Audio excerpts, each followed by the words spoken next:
In this video, I'm going to help you understand the #1 cause of your chronic anxiety. Hi, my name is John Hawkins Jr. I'm a licensed psychotherapist, certified trauma specialist, and co-founder of Hawkins Counseling Center. One of the #1 reasons people come to therapy is to address issues related to anxiety. And over the years, working with thousands of people, what I've come to realize, anxiety is not a disorder in my perspective, but a sign of things that are disordered in our nervous system and brain. And so the standard approaches people get when they go to seek help for their anxiety is either medication or cognitive behavioral approaches. So in the first one, if a client or yourself might be in extreme stress and things like that where it makes it hard to function, then I think that's the best value of medication is a short-term intervention. But nobody, and I emphasize this, nobody needs to be on long-term anxiety medications. Anxiety is resolvable, and I'm going to explain to you how in this video, how to identify the cause and get the right solution. The cognitive behavioral approaches can have benefit, but in my opinion, they're more coping mechanisms. So neither one of these things get to the root neurological cause of what is triggering these anxiety symptoms. So for me, chronic anxiety is one thing, period. And that's overactivation or chronic activation of your sympathetic nervous system. So we have what's called our autonomic nervous system, or think like automatic.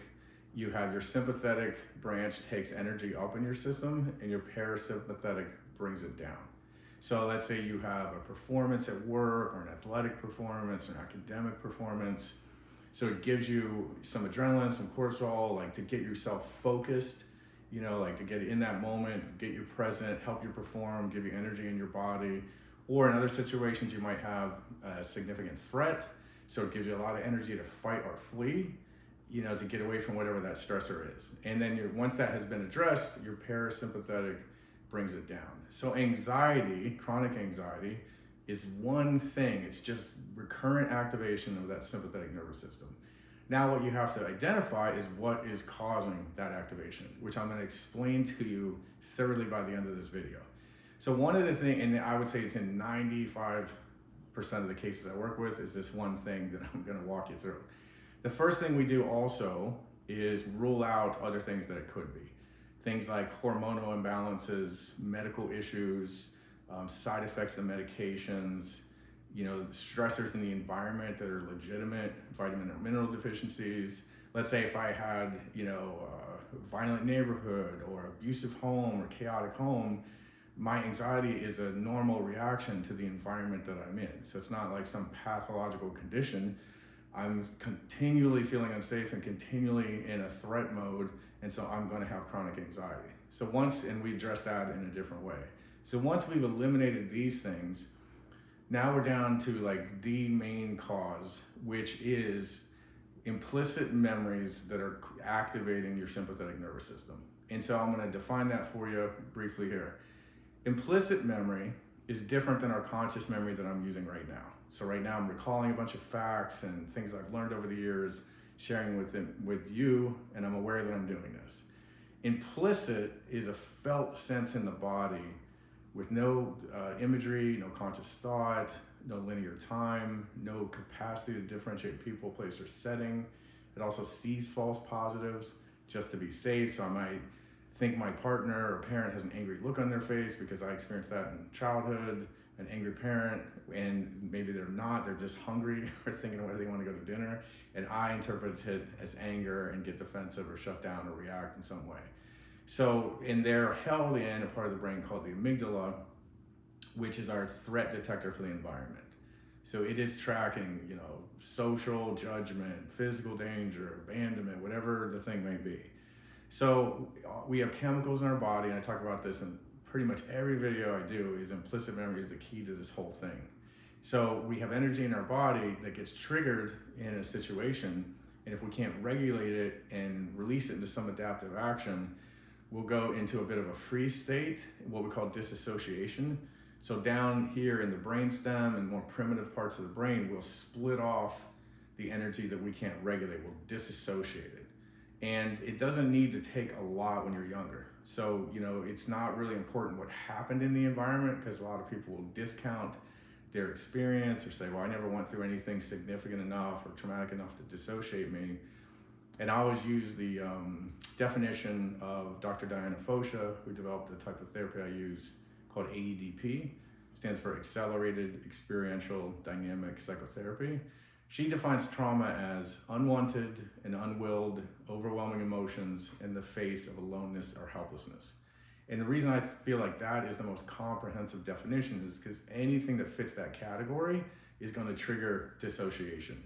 We're going to split off and dissociate what we can't regulate. And that's how these implicit memories get frozen in our system. So let's say I was 7 years old and I had this very, dad with rage episodes, floods me with tons of energy, and that energy, like I said, will cause cellular damage to my brain if I can't release it. So I get frozen with like fear, panic, sadness, whatever it may be, and I split that off. And now that neural network is kind of unintegrated over here, or frozen. That 7-year-old me is frozen in that moment for the rest of my life until that's worked through, reintegrated, and the energy that part of me is holding is released. So now that moment, which is happening in what we call trauma time 24/7, feeds that activation of my sympathetic nervous system. So it's just chronically, and if I had that kind of environment, I probably had more than one incident of that happening. So there's probably a lot of different networks or parts of me that are holding a lot of energy that then is feeding this chronic activation. And so if you really look at it, you might go, and what happens in the mental health field is you'll get diagnosed with different anxiety disorders. Generalized anxiety disorder, panic disorder, agoraphobia, phobias, different forms of ADHD, because they just look at, I have a hard time focusing. Well, I'm in a chronic fight or flight response, so it's going to make it hard to focus. All of those are really a form of traumatic stress. So nobody, rarely gets a PTSD diagnosis because, again, they don't feel like they've been through traumas because they define them in a certain way. But it was enough where I had to split. And so now parts of me are holding all this energy, which is just feeding my sympathetic nervous system. So the goal is, and this is why those cognitive approaches don't work, is because it happened in the primitive part of my brain. It can't be reorganized to what we call top-down approaches, like changing your thinking, challenging things, which again has a certain value to it, but it won't resolve anxiety at this level or trauma or PTSD, these kind of things. It has to be done in what we call a bottom-up way. So it's through activating energy in my body, releasing it, resetting my system, then it will stop feeding my sympathetic nervous system activation. So this goes back to our most primitive parts of our brain, that these were adaptations that helped us survive that are now causing all these symptoms. So because it's more what they call the reptilian brain or the mammalian brain, some of the mechanisms is animals do this whole thing as well. They call it tonic immobility, and humans would call it dissociation. So in tonic immobility, if a predator, if an animal can't get away from a predator and he's fleeing, running all over the place, and he finally, as there's no escape, he'll just collapse into this catatonic state, kind of play possum thing. And maybe the predator, is exhausted, or another predator comes out to fight him, to eat me, and I see that there's an opportunity for me to escape. The animal will reactivate all its adrenaline and everything and flee to safety. If it gets, to its freedom, then it'll just walk around for 5 or 10 minutes or whatever, and it'll just shake all the energy it couldn't use and then reset its nervous system. And so this, again, we don't do this in humans, this dissociative thing. We don't get to go through this intuitive process typically. A lot of times we do, if we have support, there's people there for us right away within the first hours, days, weeks after a traumatic event. It's triggering our attachment systems. It's helping metabolize that energy. We can talk about it while feeling it. We call it feeling and dealing while relating is the goal. And it helps us, again, metabolize, move through that. And that's why we won't end up getting chronic anxiety or traumatic stress symptoms, because we're able to connect with different attachment figures and help process that event. If that didn't happen, those parts of us are stuck, frozen in our system. So in therapy, what I'm helping clients do is reactivate these networks in a controlled environment, in a safe environment with me in the setting of my office, and then get access to this energy, regulate it in a controlled way where the person can then release it and reset their system. So it's what I call the 4 R's. reactivate, regulate, release, reset. And so then your chronic anxiety will terminate and stop. It's just a question of how much is in your system.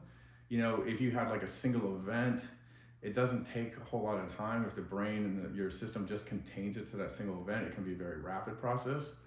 If it's, you know, you've got a lot of chronic abuse, childhood trauma, these kind of things, it's still much more rapid, even though it can take longer. But then that's the key.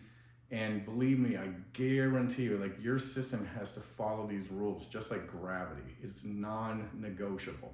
So once you understand how our system works and our brain works and how we can access these systems that we've learned, now we can really lead you toward full healing. And I promise you do not have to live with chronic anxiety. So now to end this video, I want to walk you through an experiential exercise that you can do to start working on your own in this way, between whoever you're seeing or getting help from, or if you don't have access to anybody. And then I'm going to give you a couple caveats at the end just to make sure you're safe with all this. So what I'd like you to do is just think of something currently that will trigger chronic worry, chronic anxiety, whatever it may be for you.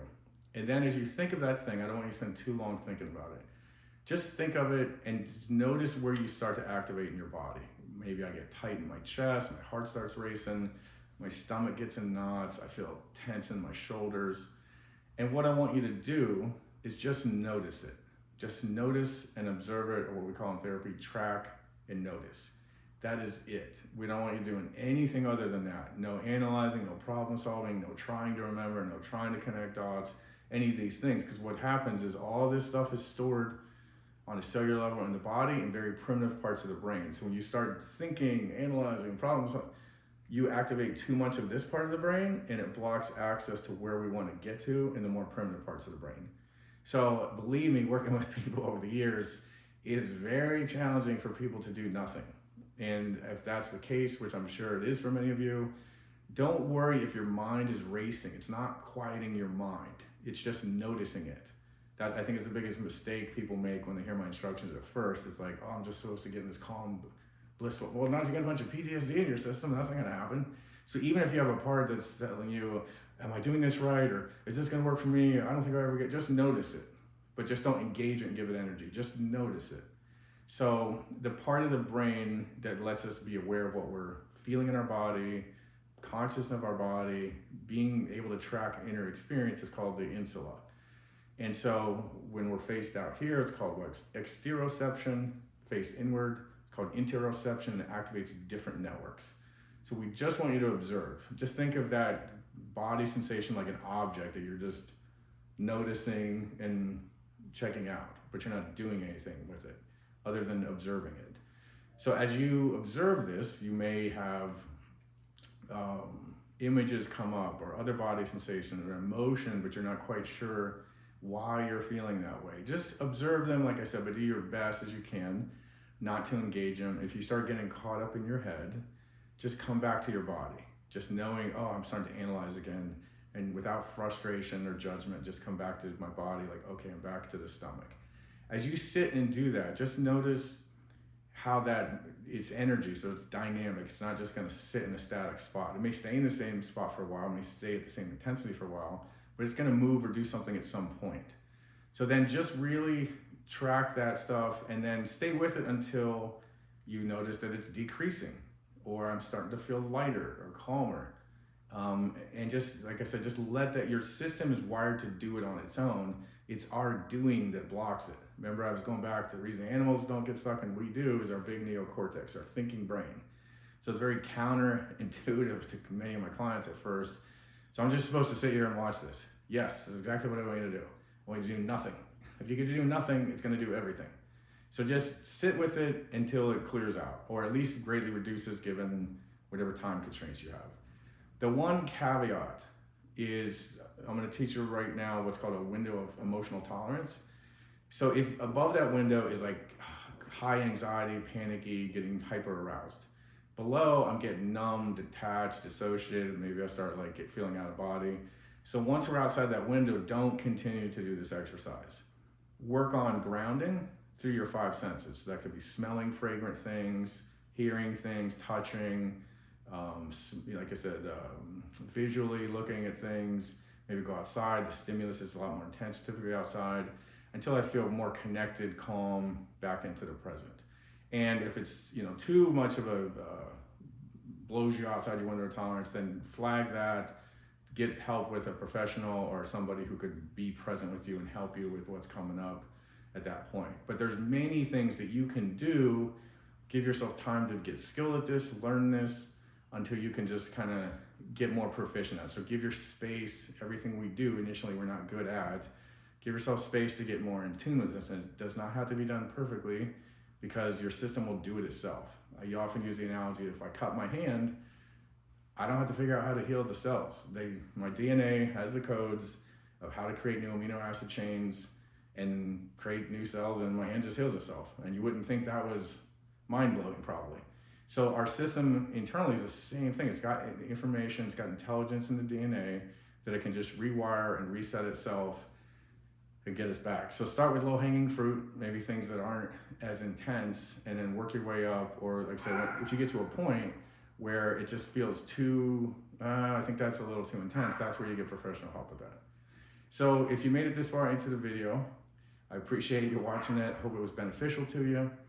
If you know anyone who could benefit from this kind of information or experience or exercise, please forward it to them. Our mission here at Hawkins Counseling Center is we just want to help as many people as possible. For years, I've worked with people and had these amazing sessions with individuals, and I thought, man, there's so many people who never get to experience this kind of experience or information or understanding. And oftentimes my clients will ask me, gosh, everyone needs to know about this. And so this is our way to try to let more people know. And there's a lot of people out here on YouTube that are doing the same thing. So I think we're all moving in the right direction. But if you have questions that you would like to reach out to us about, to understand more about this topic, or have us sit down with you potentially, just contact my wife and I, Basan, anytime at hawkinscounselingcenter.com. We'd be more than happy to set you up with resources or speak with you, because we want you to get the help that you need and you deserve, and you don't have to live with chronic anxiety. All right, thanks for watching again, and I will see you guys in the next video.